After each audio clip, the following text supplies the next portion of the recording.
We tried to retitle the Copart car this last Monday through DMV. What happened? Complete failure. I'm Sean. I'm Jill. This is 151 Garage.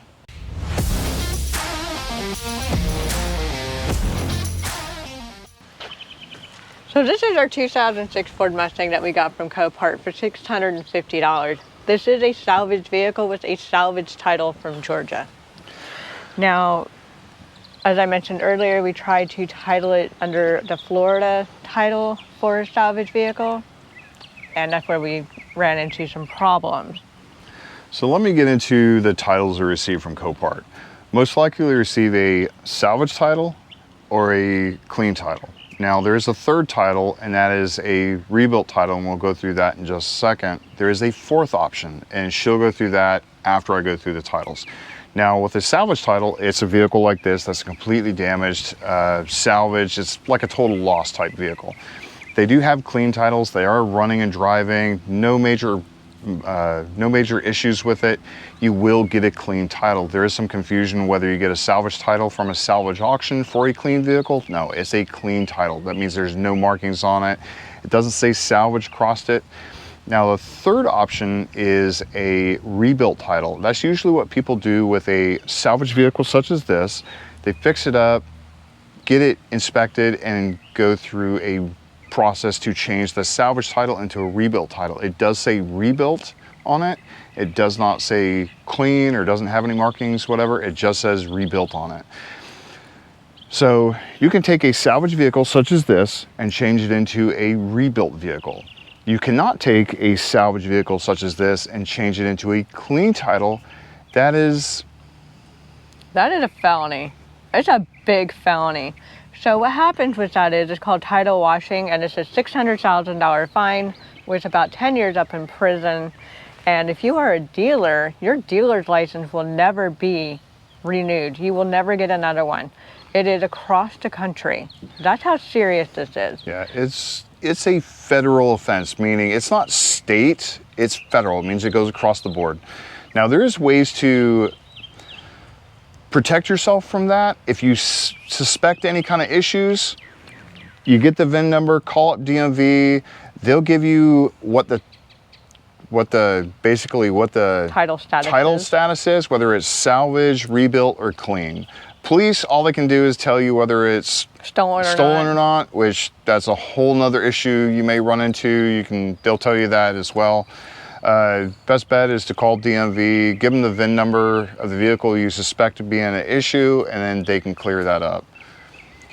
So the fourth title that we're going to talk about is called a non-repairable or certificate of destruction. And what that is a vehicle that is destined for a crusher or just deemed for parts only. It is not able to be fixed, to be roadworthy, even as a salvage or even a rebuild. And the way that is the insurance company does not feel comfortable with repairing such a bad vehicle to put it on the road because they don't want the liability if somebody gets into an accident with that vehicle. So if you have a title that says certificate of destruction or non-repairable, you'll never do anything with it. You can't rebuild it. It'll never be roadworthy. So you can't even go through the process of getting it put into salvage, rebuilt, or anything. Yeah, you'll never run on the road again. It's dead. So as we stated before, earlier in the video, we had a problem flipping this to from a Georgia salvage title to a Florida salvage title because Florida kind of did away with the salvage titles unless you're a dealer. We did not know that. We were just intending to make this just a salvage car for a rally, but we are forced to make it a rebuild. So the reason we're trying to make it a rebuild now is because as a salvage vehicle with a Georgia title and not in our name, we are not going to be able to sell this vehicle at all, meaning it's stuck here.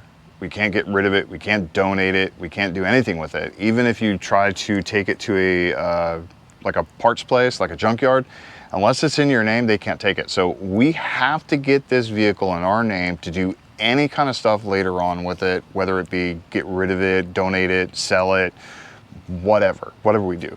Yeah. It also will give us the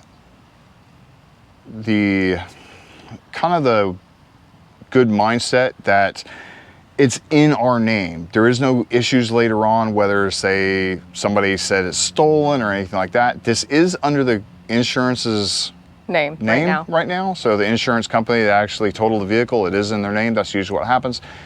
My name is on the title as who bought it, but it hasn't changed over to a Florida title. And again, like she said, we can't do it as a salvage vehicle. We need to go through the rebuild process. That's where we're sitting right now. Some of those processes we need to go through.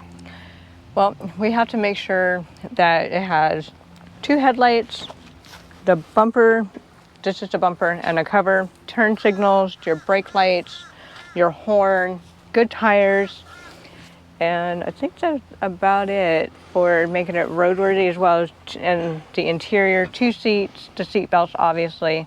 It doesn't have to have a complete interior. Yeah, it doesn't have to look pretty. It doesn't need to be pretty, it just needs to be roadworthy. Yes. So you got to make it, think of any kind of safety things, lights, tires, seats, seat belts, horn, any kind of safety issues is what they're looking for. And you need a CAT, otherwise you won't pass emissions. So in the state of Florida, we don't have emissions in here, but when you have a vehicle from out of state, you have to have it inspected. This is from Georgia, like we said earlier. So it's going to have to run through a VIN check, and it's going to have to be inspected by an inspector. Unfortunately, our DMV, which is about 10 minutes away from our house, doesn't do it. So we have 2 options. We can get a temp tag from the DMV when we get this roadworthy, and that way we can drive it down to the place where it's going to be inspected. And we also have to call the insurance company to get a temporary little bit of insurance on it to be legal on the road. Once that is completed, it should be back to the DMV to get the title under the rebuilt status. We're going to go through the option of putting this on a trailer and taking it down there. It's a little bit safer for us because that way we don't have to worry about the car breaking down. We're just going to throw it on a trailer, drive it down there, pull it off, have it inspected, put it back on the passes one time. Yeah, put it back on the trailer and bring it home. We want to do this once, so we're going to go through all this to be able to get it roadworthy, to get it titled in our name, and then turn around and tear the whole thing apart and make it a rally car. That's our plan. That's the only option we really have. We weren't planning on putting this on the road ever. As a driver. But DMV had other thoughts. After you get the vehicle roadworthy, you'll have to get some paperwork ready. What it is a VIN inspection sheet. Now what that is you can print it off from the local DMV. If you find the website, you should be able to find it in there. If not, you can go to the DMV and request 2 copies. The reason I say 2 copies is because when you call the non-emergency number, have a police officer come out and take a look at your VIN inspection or your VIN number, they'll have to write it down on the sheet. It cannot have any mistakes whatsoever, meaning it can't have a line through, it can't have a scribble and an initial above it. It has to be unmodified all the way through. The whole VIN number needs to be perfect. If they make a mistake, have them redo it on the second sheet. That's why 2.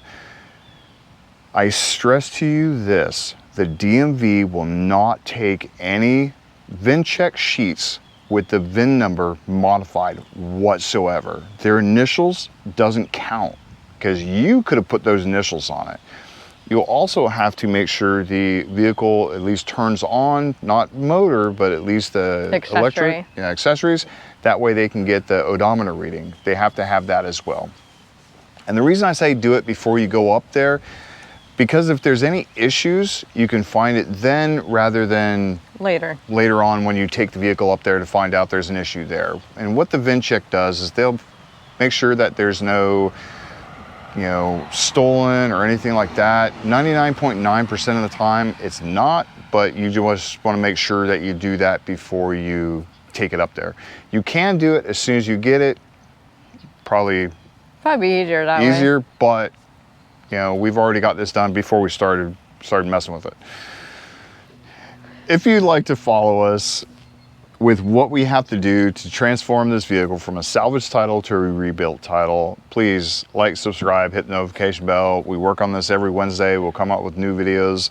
We'll tell you exactly what we're doing, why we're doing it, and hopefully the outcome of everything will be one trip to the DMV. You guys will know because we'll be videotaping all of it all the way through the way, especially afterwards when we actually change the roadworthy vehicle into a Rally dirt-worthy vehicle. Yeah.